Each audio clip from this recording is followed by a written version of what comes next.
Bueno, y reflexionando sobre el Evangelio de Marcos, llegamos a una sección donde se nos habla de 12 personajes que fueron establecidos por el mismo Señor como apóstoles de Jesucristo. Usted se ha preguntado tal vez cuál es la situación actual de este ministerio conocido como el ministerio apostólico, ya que en los primeros años del cristianismo se levantaron más apóstoles de los que encontramos en los evangelios. O sea, no solamente se habla de 12, sino que en el Nuevo Testamento vamos a encontrar a unos apóstoles trabajando por el Señor, como sería tal vez el caso de Bernabé, que es mencionado como apóstol del Señor, el caso de Silas, el caso de Apolos, entre muchos otros. Sin embargo, en el Nuevo Testamento, en tiempos de Pablo, y ya a finales del primer siglo, también encontramos las menciones sobre el levantamiento de falsos apóstoles, que llegaban a engañar a agrupaciones, haciéndoles creer que ellos eran parte de ese grupo de apóstoles que estuvo con Jesús. Y en la actualidad no es diferente. Hay muchas personas que hoy día se constituyen de manera personal como apóstoles de Jesucristo. De hecho, era muy común tal vez en los años 80 y 90 que se levantaran apóstoles en las sectas cristianas, algunas en México, otras fuera del país.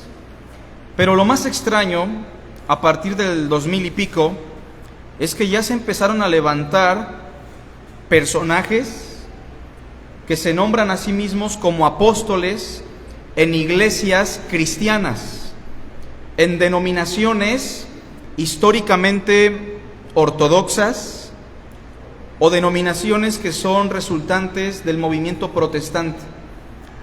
Y encontramos una concepción equivocada de lo que significa ser un apóstol en este tipo de movimientos. Por ejemplo, tal vez si entrevistamos a un personaje que hoy día se llama apóstol, nos puede contar que en sus inicios fue ujier, después lo ascendieron a diácono, después lo ascendieron a pastor, después llegó a ser profeta, y en ese momento tal vez dirá, y ahora soy un apóstol de Dios.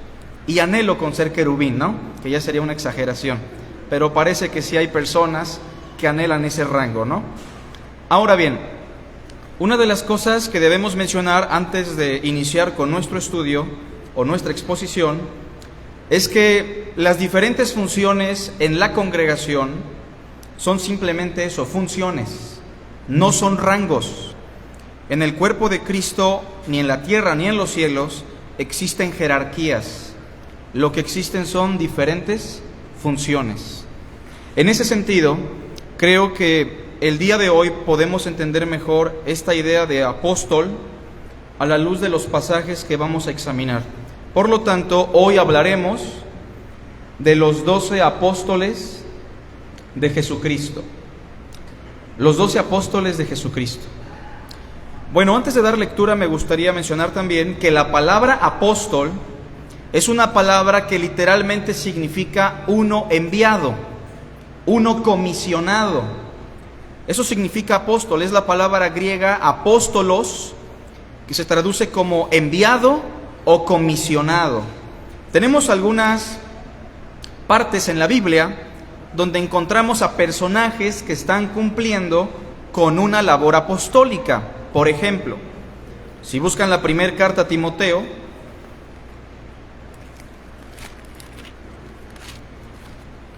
capítulo 1, nos daremos cuenta que Timoteo, como ministro de la palabra, fue comisionado por Pablo, fue enviado por Pablo para que cumpliera con una misión en la iglesia de Éfeso, porque esta iglesia estaba pasando por situaciones terribles de doctrina, y en el capítulo 1, versículo 3 dice: como te rogué que te quedases en Éfeso cuando fui a Macedonia, para que mandases a algunos que no enseñen diferente doctrina. O sea, Timoteo no es miembro de esta iglesia, pero ha sido comisionado, ha sido enviado, o sea, está cumpliendo con una labor apostólica temporal hasta que la iglesia de Éfeso se estabilice doctrinalmente hablando.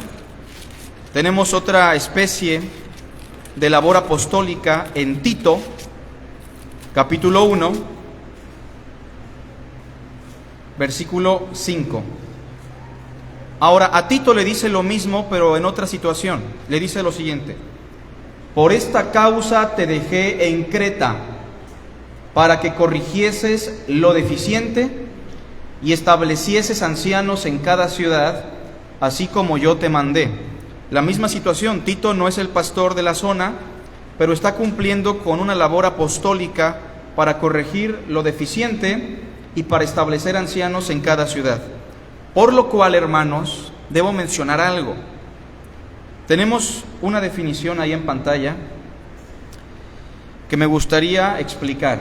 Miren, existe un ministerio apostólico en el Nuevo Testamento que consiste en la comisión de predicar el Evangelio en aquellos lugares donde no ha sido predicado, o como vimos ahorita, en lugares donde hay deficiencia y necesita corrección.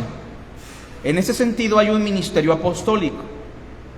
Efesios 4:11, por favor, si alguien le da lectura para no perder lo que tenemos ahí escrito. En voz alta escuchamos a un hermano que nos apoye con Efesios 4:11. Por favor.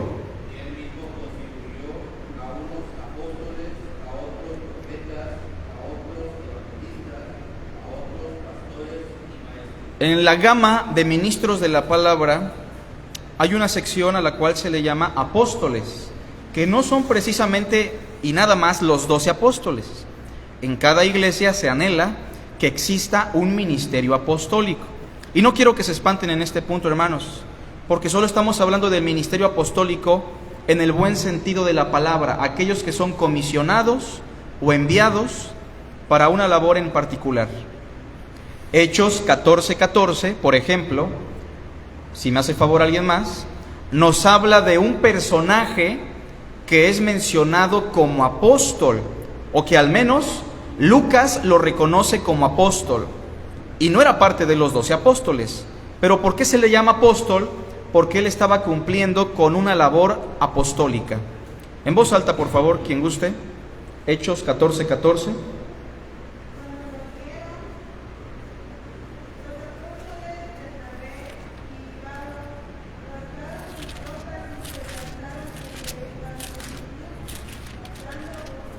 Noten cómo aquí Lucas nos narra lo siguiente: cuando lo oyeron los apóstoles, Bernabé y Pablo, o sea, ni Bernabé ni Pablo eran parte de los 12, ¿verdad? Pero eran considerados apóstoles. En ese sentido, hermanos, este ministerio apostólico a la fecha sigue vigente y es desarrollado por aquellos que convencionalmente son llamados, ¿cómo les llamamos? Misioneros, ¿verdad que sí? O sea, una labor apostólica, un ministerio apostólico en la actualidad consiste en cumplir con una misión en particular, llevando el Evangelio, corrigiendo algunas carencias en una comunidad de fe de manera temporal.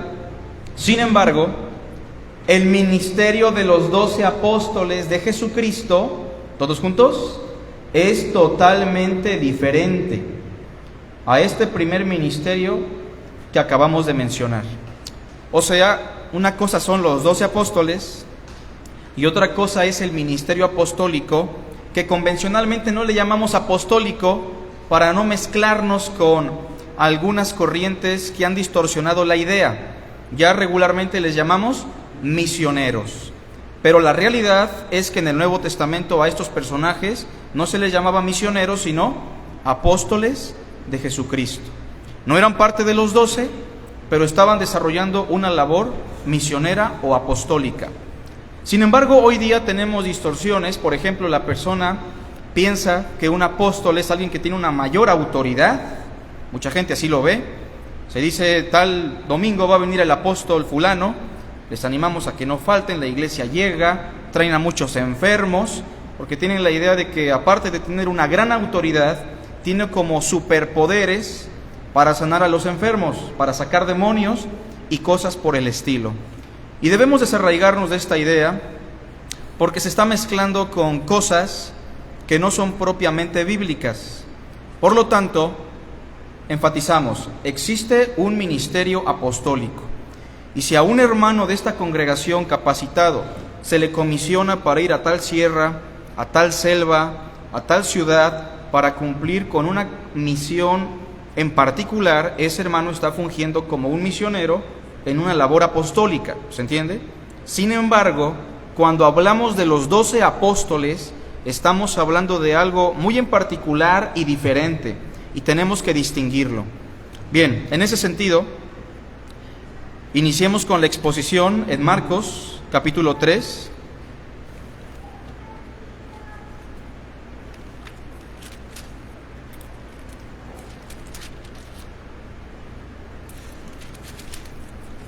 Y vamos a dar lectura, por favor, del verso 13 al 19. Esperemos que con este pasaje se despejen algunas dudas con respecto al ministerio apostólico. Repito, hay que diferenciar entre el ministerio de los 12 apóstoles y el ministerio apostólico en el Nuevo Testamento, que a la fecha se desarrolla por aquellos que llamamos misioneros, ¿sale? Entendiendo que la palabra apóstol estrictamente significa uno comisionado, uno enviado. Ahora bien, capítulo 3 de Marcos, verso 13 dice lo siguiente: después subió al monte. Recuerden que el Señor estaba siendo presionado por multitudes, se estaba cargando de trabajo, se estaba cargando de muchas cosas. No se le permitía desarrollar su ministerio por las grandes multitudes que había. Y entonces el Señor, en su sabiduría, decide establecer a ciertas personas para que estén siempre con Él y le sean de descarga en el ministerio. Algo similar como lo que hizo Moisés, ¿se acuerdan? Cuando estaba tan cargado con la multitud hebrea, su suegro le dijo: te vas a morir, tienes que delegar ciertas responsabilidades. Después subió al monte y llamó así a los que él quiso, y vinieron a él. Y estableció a 12 para que estuviesen con él y para enviarlos a predicar, y que tuviesen autoridad para sanar enfermedades y para echar fuera demonios. A Simón, a quien puso por sobrenombre Pedro, a Jacobo, hijo de Zebedeo, y a Juan, hermano de Jacobo, a quienes apellidó Boanerges, esto es, hijos del trueno, a Andrés, Felipe, Bartolomé, Mateo, Tomás, Jacobo, hijo de Alfeo, Tadeo, Simón el cananista y Judas Iscariote, el que le entregó. Y vinieron a casa. Esta es la porción que vamos a examinar hoy. Y vamos a enfatizar al menos 3 cosas importantes. Primero notemos, hermanos, que en el verso 13 se nos dice que el Señor, después de tanta presión y tantas personas que lo oprimían, subió al monte. Ahora, cuando leemos el Evangelio de Lucas, por ejemplo, se nos dice que subió al monte a orar y se la pasó orando toda la noche. Mis hermanos, esto nos debe explicar y nos debe dar a entender que en su condición humana, Jesús de Nazaret, fíjense lo que voy a decir, hermanos, no sabía todas las cosas. Como Dios, Él es omnisciente y todo lo sabe. Pero en su estado de humillación, Él se despojó a sí mismo, y aunque seguía siendo Dios, Él rehusó a usar su divinidad. Por ejemplo, el día y la hora nadie lo sabe, ni el Hijo del Hombre, ¿se acuerdan? Porque en su estado de humillación, mientras Él estuvo en este mundo, se limitó a usar únicamente su humanidad. No usó la divinidad para nada, porque él estaba en calidad y en condición de hombre. Así que él no sabía a quiénes tenía que elegir. Y toda la noche pasó orando al Padre. Y yo les pregunto, ¿por qué le oraba al Padre? Porque necesitaba la dirección de su Padre para elegir correctamente a los 12. Ahora bien, cuando nosotros elegimos ministros, haríamos bien en orar constantemente para no solamente tomar una decisión ligera y colocar a personas que pueden dañar a la congregación de Cristo. El verso 13 dice: después subió al monte y llamó así a los que él quiso. Aquí nos habla el pasaje, obviamente, de la voluntad de Dios, de la voluntad de Cristo, pero entiéndase que tomó una decisión y llamó a los que él quiso después de que estuvo orando toda la noche. Por lo tanto, y en primer lugar, la elección de los apóstoles, hermanos, número 1, la elección de los 12 apóstoles de Jesucristo se da en un contexto de dependencia a la voluntad de Dios. Repito, la elección de los 12 apóstoles se da en un contexto de dependencia a la voluntad de Dios. ¿Qué es lo que quieres que yo haga, Señor? ¿A quiénes tengo que elegir? No se eligieron a estos personajes porque eran amigos cercanos de Jesús. Yo supongo que entre toda la multitud de discípulos había muchas otras personas que estaban cerca de Jesús. No se eligieron a estos personajes porque fuesen los mejores, porque ¿qué podemos pensar de pescadores, un publicano, un sicario y otras personas que se mencionan en esta lista? No eran los mejores, no eran los más aptos, ni siquiera estaban capacitados, hermanos. Entendamos que ellos están como apóstoles de Jesucristo, pero los 3 años que el Señor está predicando están en capacitación. Y el Señor no les deja el trabajo hasta que llega el día de Pentecostés y reciben el Espíritu Santo. Así que la elección de estos apóstoles, en primer lugar, debemos entender, se da en un contexto de dependencia a la voluntad de Dios. Veamos, por favor, Lucas capítulo 6, verso 12 al 13.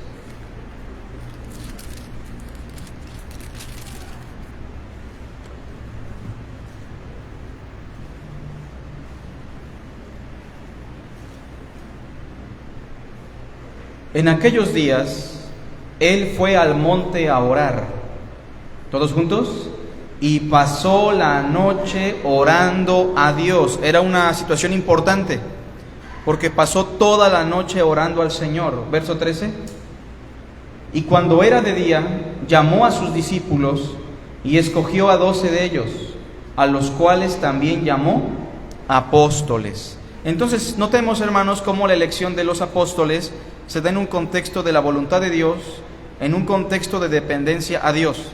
Hoy día vemos a personas que toman decisiones ministeriales muy a la ligera. Por ejemplo, si el pastor va a dejar de pastorear, dice, bueno, aquí está mi hijo, él va a ser mi sucesor. Y nosotros no encontramos ese tipo de elecciones en el Nuevo Testamento. Otras personas eligen a ciertos hermanos porque tienen una antigüedad en la congregación. Pero no precisamente los más antiguos son los que Dios quiere que sirvan en un ministerio en particular, hermanos. A veces ayudamos hermanos a subir al ministerio o los elegimos simplemente porque son nuestros amigos. Pero en este primer aspecto vemos cómo el Señor elige a 12 apóstoles dependiendo de Dios el Padre y de acuerdo a la voluntad de Dios. Bien, en Marcos 3, versículo 14 al 15, se nos dice lo siguiente: y estableció a 12 para que estuviesen con él y para enviarlos a predicar, versículo 15, y que tuviesen autoridad para sanar enfermedades y para echar fuera demonios. En segundo lugar, hermanos, hablemos de la naturaleza del ministerio de los 12 apóstoles. ¿En qué consistía el ministerio de los 12 apóstoles? Y es aquí donde vamos a entender la diferencia entre los 12 apóstoles y aquellos que se hacen llamar apóstoles hoy día. La naturaleza del ministerio de los 12 apóstoles de Jesucristo. Hay diferentes cosas que debemos considerar. Vean el versículo 14, por favor. Dice, y estableció a 12 para que estuviesen con él. Inciso A. El ministerio de estos 12 apóstoles, en primer lugar, consistía en lo siguiente. Ponemos el inciso A, por favor. Ser capacitados especialmente, ¿por quién? Por Jesucristo. Ahora, en esta colección de 12 apóstoles, ¿podríamos incluir al apóstol Pablo o no? ¿Cómo ven? Yo pienso que sí, hermanos. ¿Saben por qué? Porque el mismo apóstol Pablo se coloca en esa categoría, y también el mismo apóstol Pablo explica que él fue capacitado especialmente por el Señor Jesucristo. Ahora, pensemos en Bernabé. Bernabé, Silas, Apolos, ¿fueron capacitados por Jesucristo directamente? No. ¿Eran apóstoles? Sí, pero no en esta misma naturaleza. Así que en esta primer parte explicamos que los 12 apóstoles fueron capacitados especialmente y directamente por nuestro Señor Jesucristo. Veamos algunos pasajes, por favor. Busquen conmigo la primera carta a los Corintios, capítulo 15.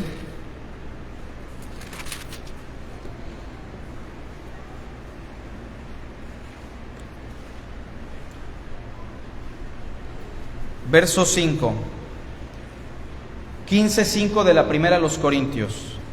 Vamos a ver cómo el apóstol Pablo sí se incluye en esta categoría de apóstoles de manera muy en particular por lo siguiente. Dice que Cristo, después de resucitar, apareció a Pedro, que es Cefas, y después apareció a ¿quiénes? Hermanos, ¿por qué dice a los 12 si Judas ya estaba muerto? ¿Se acuerdan? Bueno, porque precisamente en Hechos, capítulo 1, se colocó a un sustituto, ¿se acuerdan? Que también estuvo capacitado por el Señor. Bueno, se le apareció a los 12, verso 6. Después apareció a más de 500 hermanos a la vez, de los cuales muchos viven aún y otros ya duermen. Versículo 7. Después apareció a Jacobo, después a todos los apóstoles, otra vez los 12 apóstoles, 8.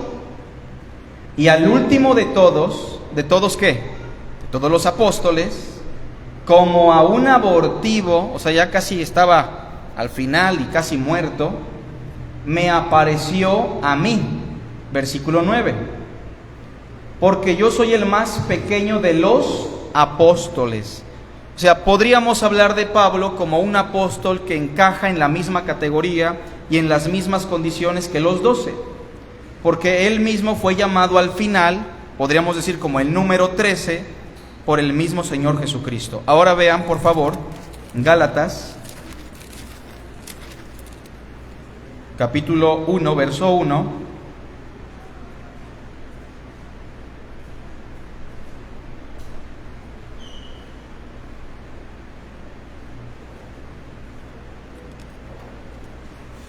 Dice así: Pablo, apóstol, noten lo que dice, no de hombres ni por hombre.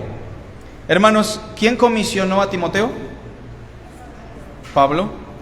¿Quién comisionó a Tito? Pablo.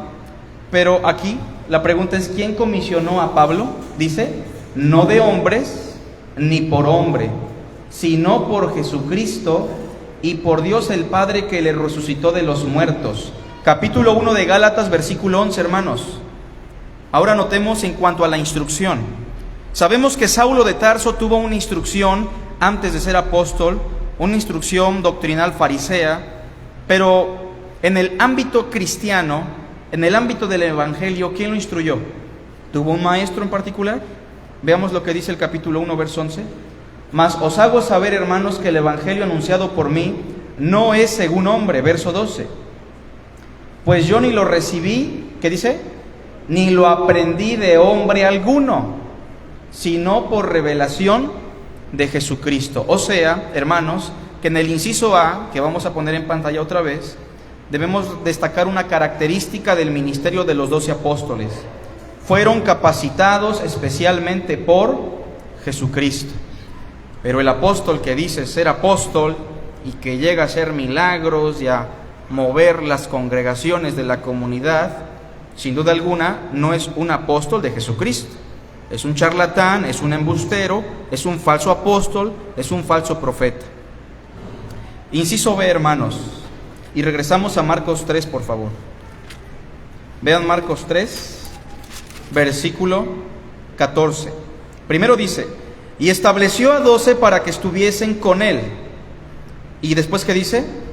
Y para enviarlos a predicar. Inciso B, los 12 apóstoles en su ministerio fueron comisionados para predicar el reino de Cristo.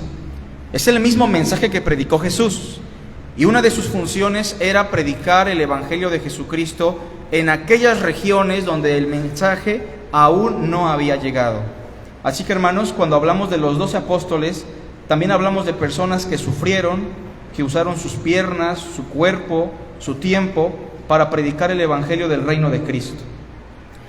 Sigue diciendo, hermanos, el capítulo 3 de Marcos, versículo 15, ese lo vamos a leer en voz alta todos, por favor.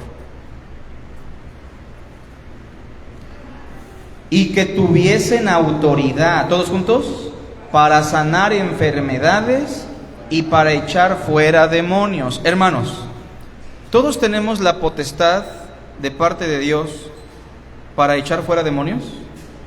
O sea, cualquier hermano, por más que sea un pastor de sana doctrina, ¿puede decirle al demonio, sal fuera? Algunos dicen que sí, hermanos, pero bíblicamente es imposible. Sí, el demonio puede salir por la obra de Dios y por la soberanía divina y por la palabra del evangelio. Pero estos dos hermanos, vean lo que dice, tenían ¿qué?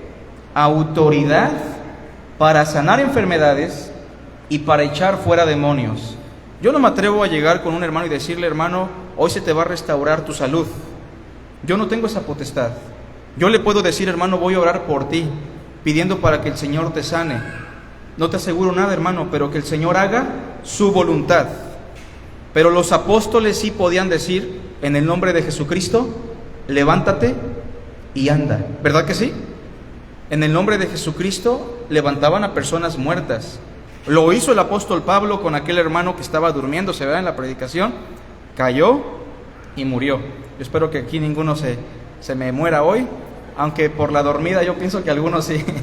Bueno, que tuviesen autoridad para sanar enfermedades y para echar fuera demonios. Inciso C, hermanos, ¿en qué consistía su ministerio? La potestad de sanar enfermedades. Y claro, en el inciso D, la potestad de echar fuera a los demonios. Vean Hebreos 2, verso 3 y 4. ¿No se ha preguntado usted por qué en el Nuevo Testamento, en Hechos y en las experiencias de los apóstoles hay tantos milagros? ¿Hay tanta liberación? Hay personas que dicen, es que nosotros también podemos hacerlo y tenemos que hacerlo. Y mis hermanos, la realidad es que en ese momento había muchos milagros, muchos prodigios, porque el ministerio de los apóstoles precisamente estaba respaldado y comisionado para ello. Vean la segunda, Hebreos 2:3, dice así, todos juntos. ¿Cómo escaparemos nosotros si descuidamos una salvación tan grande, la cual, habiendo sido anunciada primeramente por el Señor, nos fue confirmada por los que oyeron? Verso 4. Testificando Dios juntamente con ellos, ellos son los 12 apóstoles, hermanos. ¿Con qué? Con señales y prodigios y diversos milagros y repartimientos del Espíritu Santo según su voluntad.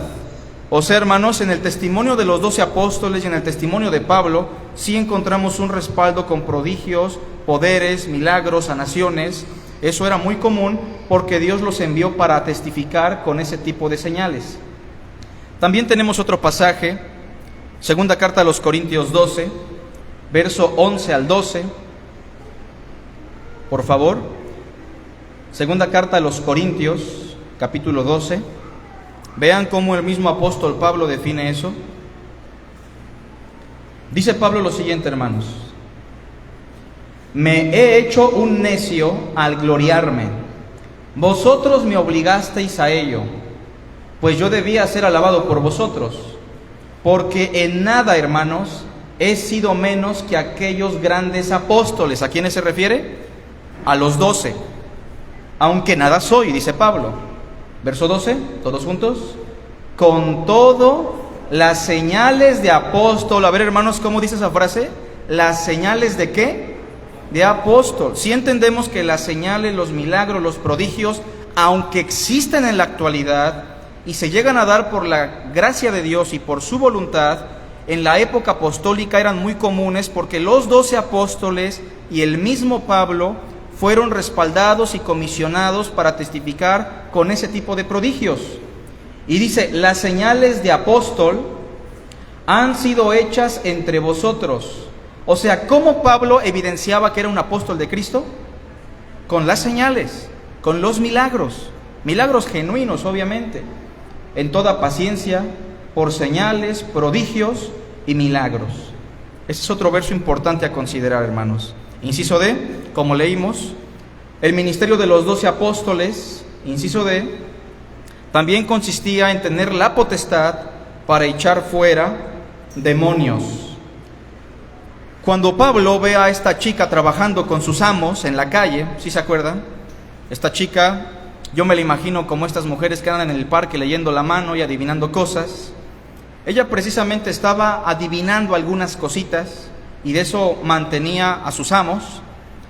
Ella decía, tú eres un siervo de Dios, en referencia a Pablo, ¿se acuerdan? Que predicas las buenas nuevas de salvación. En un momento Pablo entendió que era el demonio, pero no dijo nada. Pero llegó en un punto en el cual le dijo, cállate y sal de ella. ¿Y se salió, hermanos? Claro que sí. Ahora, cuando llegamos con una persona que está poseída, vamos a hablar de eso un poco. Tristemente el cristianismo hoy no sabe cómo actuar. Y llegamos y queremos hacer lo mismo que hizo el apóstol Pablo, ¿verdad? Sal fuera, ¿quién eres? Se ponen a platicar con el demonio como si el demonio tuviese intención de platicar con nosotros. ¿Por qué estás aquí? ¿De dónde vienes? ¿Cómo te llamas? Cosas absurdas como estas, hermanos. ¿Qué hacemos nosotros que no somos apóstoles si estamos en una situación como esa? Hermanos, es tan sencillo. ¿Qué nos dice la Escritura? Conocerán la verdad y la verdad los hará libres. No hay que hacer un show, no hay que ponerse a orar como locos en voz alta y 5 o 6 personas, no hay que amarrar a nadie. Tenemos que sentarnos y predicarle el evangelio a la persona porque hay momentos de lucidez y sin duda alguna la verdad lo hará libre. Eso es todo, hermanos. Pero hemos caído en un show, en un espectáculo extraño, y hoy día básicamente echar fuera a los demonios se interpreta más a la luz de las películas que se nos presentan en televisión. Pero bueno, básicamente el ministerio de los apóstoles tenía ciertas características. Repito, ser capacitados especialmente por Jesucristo, ser comisionados para predicar el evangelio del reino de Cristo, tener potestad sobre las enfermedades y para echar fuera a los demonios. Marcos 3, y para terminar, hermanos.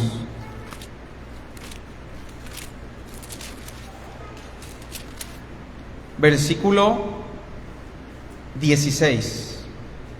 Aquí se nos va a hablar de quiénes son estos 12 apóstoles, ¿sale? A Simón, a quien puso por sobrenombre Pedro. ¿Cómo ven? ¿Era un hombre capaz para el apostolado? Yo pienso que no. ¿Conocen algún hermano inestable? ¿Usted es inestable emocionalmente? ¿Es una persona de doble ánimo que de repente quiere servir a Dios y de repente ya no quiere servir a Dios? ¿Que de repente está muy animado y de repente está muy desanimado? Bueno, así era Pedro. Y de hecho le hacía honor a su nombre, Simón, que significa arenas movedizas o un junco que se mueve con el aire de un lado a otro. Pero la promesa es que un día será como una piedra, sólido, íntegro, maduro. Sigue diciendo el versículo 17, a Jacobo, hijo de Zebedeo, y a Juan, hermano de Jacobo. ¿Es una persona iracunda usted? ¿Es una persona agresiva? ¿Que está dispuesto a pelear en el tráfico tal vez? ¿Que no se deja de nadie? ¿Que su apellido es un apellido fuerte y usted tiene esa tradición de presumirlo? porque usted es muy enojón, muy agresivo, y usted sí cree en Dios, pero que no se metan con usted porque usted los va a acabar. Precisamente esos eran Juan y Jacobo. ¿Se acuerdan de Juan y Jacobo? Estaban en su etapa de la ira de Dios, emocionados. ¿Y qué le dijeron al Señor? Señor, ¿quieres que mandemos que descienda fuego del cielo y los consuma? ¿Quieres que acabemos con ellos? Tú eres ira, tú eres fuego consumidor, Señor. ¿Qué les dijo el Señor? No saben de qué espíritu son. Pero ¿cómo termina sus días Juan, el anciano? Hijitos, amémonos, ¿por qué? Porque el amor es de Dios. Pero vean, hermanos, que aunque eran personas en un momento inmaduras, terribles, fueron constituidos por el Señor con la promesa de ser transformados. ¿Qué más tenemos? Dice el versículo ahí, los apellidó Boanerges, esto es, hijos del trueno. Esto nos habla de su carácter agresivo, impetuoso, personas enojonas tal vez. Versículo 18. A Andrés, Felipe, Bartolomé, estos tres en particular, personas muy pobres. No tiene nada que ofrecerle usted a Dios, no tiene dinero, no tiene una cuenta bancaria, no tiene casa, no tiene carro, no tiene ni salud. Bueno, no se preocupe, porque el Señor, cuando constituyó a sus apóstoles, dentro de los 12 había personas muy, pero muy pobres, que estaban batallando incluso para conseguir el sustento diario. Personas muy, pero muy pobres, y fueron útiles para el Señor. Mateo, una persona corrupta, una persona traicionera, una persona que lucra con los demás. ¿Tiene usted problemas con eso? ¿Viene de un contexto de corrupción? Usted puede servir a Dios, porque Mateo era una persona sumamente corrupta. Tomás, que siempre desanima al grupo, vamos para que nos maten con él.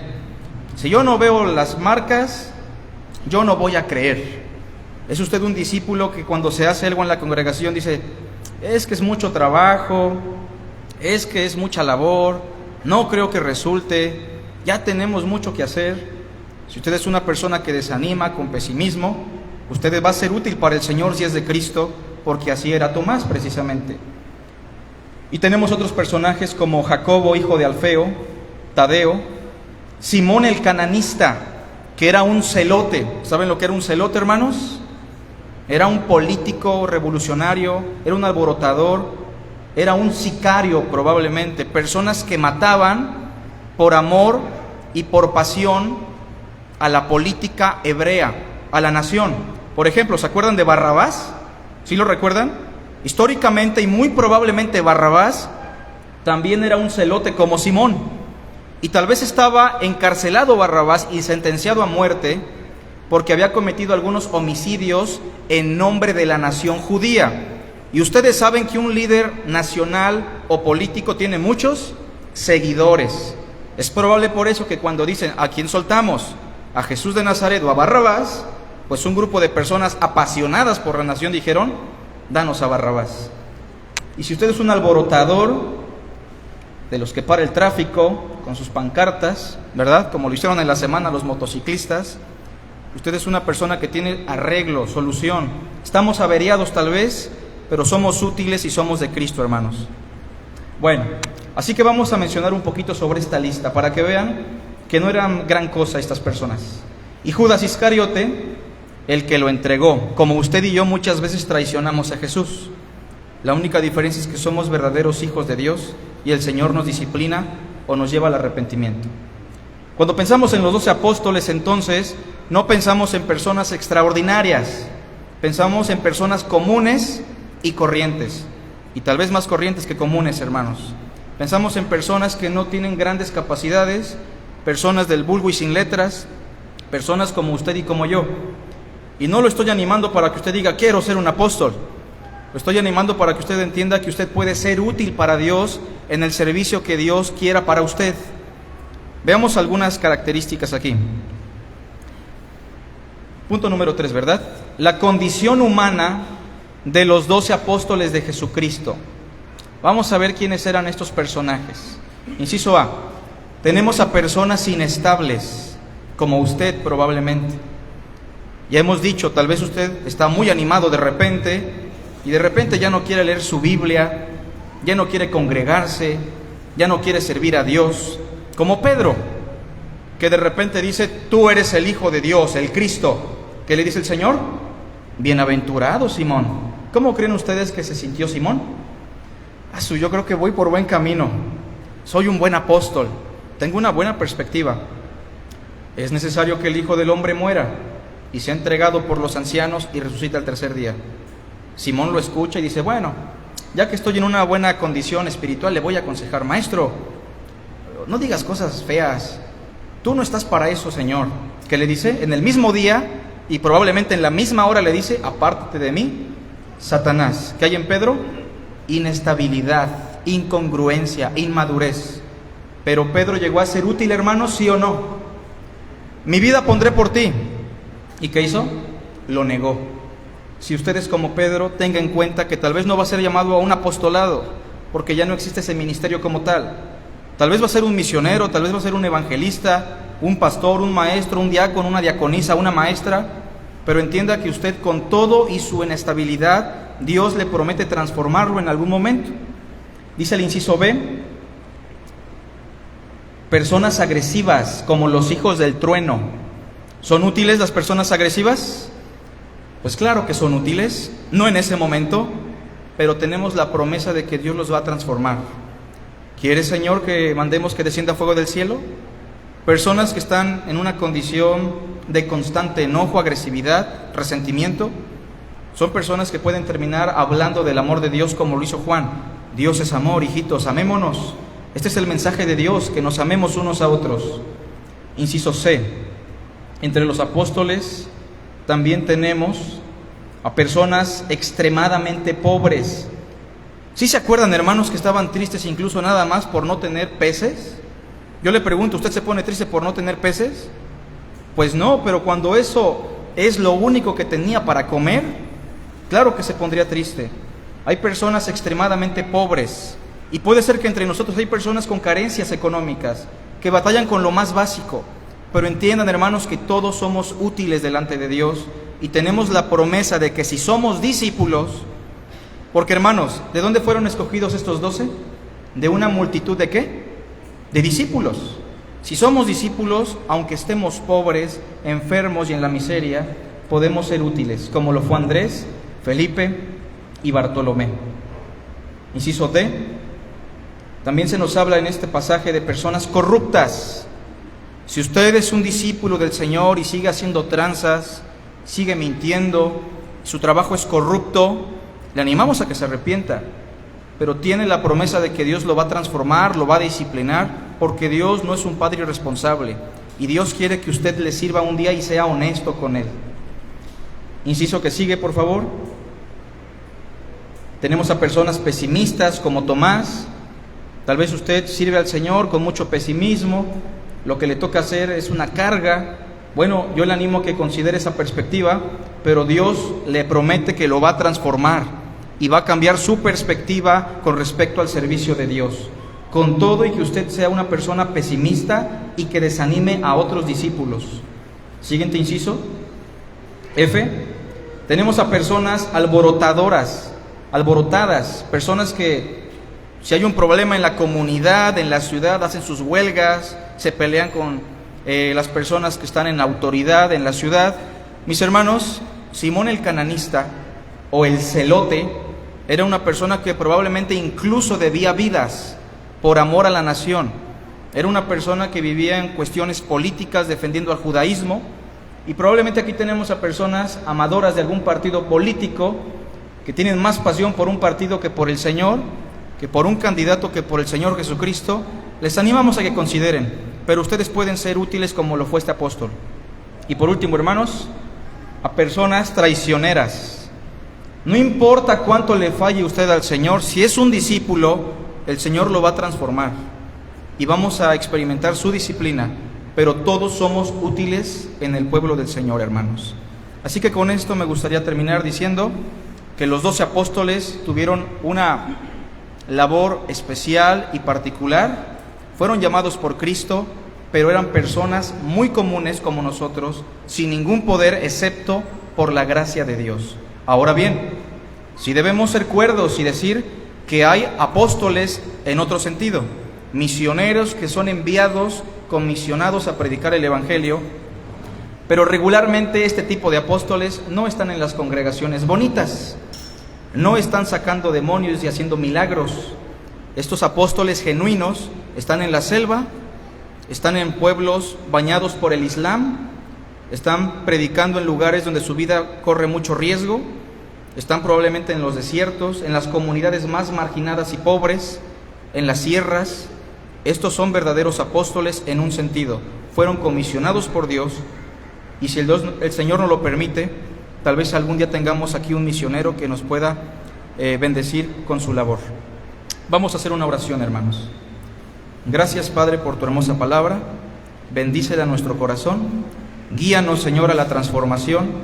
Confróntanos, Padre, y ayúdanos a entender que así como estos 12, nosotros somos iguales, pero necesitamos de tu gracia para ser transformados. Perdona nuestras deficiencias, Padre, te lo rogamos en Cristo Jesús. Amén. Que Dios les bendiga.